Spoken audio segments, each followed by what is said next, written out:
নতুন সিজনের শুরুটা যথেষ্ট ভালো ছিল মোহনবাগান সুপার জায়ান্টসের। গতবারের ধারা বজায় রেখে এবছর চূড়ান্ত সাফল্য পেয়েছে দল। বহুদিন পর ময়দানে এসেছে ডুরান্ড কাপ।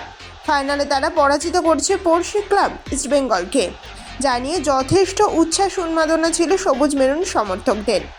সেই ধারা বজায় রেখেই এই বছর আইএসএল মরশুম শুরু করেছিল মোহনবাগান।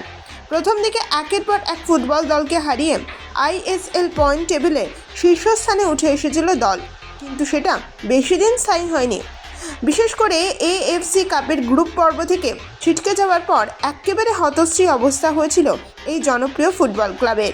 তারা পরাজিত হয়েছিল একাধিক হেভিওয়েটদের বিপক্ষে, যা দেখে কার্যত ক্ষোভের আগুনে জ্বলতে শুরু করেন সমর্থকরা।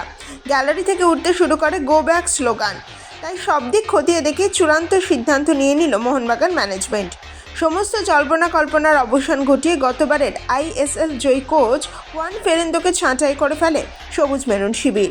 তার বদলে দলের দায়িত্ব তুলে দেওয়া হয় মোহনবাগানের বর্তমান টেকনিক্যাল ডিরেক্টর অ্যান্তোনিও লোপেজ হাবাসের হাতে। উল্লেখ্য, মোহনবাগানের দায়িত্বে হাবাস অবশ্য নতুন নয়, পূর্বেও একাধিকবার দলের দায়িত্ব পেয়েছিলেন তিনি। তারপর দলকে চ্যাম্পিয়ন করেছেন বেশ কয়েকবার। বলতে গেলে এখনও পর্যন্ত ইন্ডিয়ান সুপার লিগে সবচেয়ে সফলতম কোচ হচ্ছেন এই স্প্যানিশ হাই প্রোফাইল। তাই সব দিক বিচার বিবেচনা করেই চলতি মরশুমে তার হাতে দলের দায়িত্ব তুলে দেওয়া হয়েছে। যতদূর জানা যাচ্ছে যে মোহনবাগান শিবিরের নতুন কোচ না আসা পর্যন্ত হাল সামলাবেন তিনি। কিন্তু নতুন মরশুমে কী পেতে পারেন এই সবুজ মেরুনের দায়িত্ব?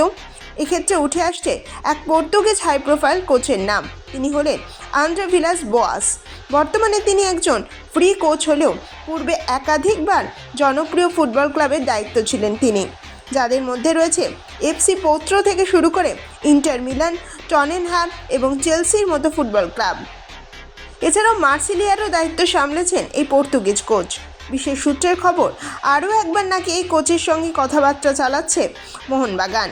উল্লেখ্য, বছর কয়েক আগেও এই হাই প্রোফাইল কোচের সঙ্গে কথাবার্তা অনেক দূর এগিয়ে গিয়েছিল। তবে সেই সময় করোনার মতো পরিস্থিতি থাকায় শেষ পর্যন্ত ভারতে আসতে রাজি হননি বোয়াস।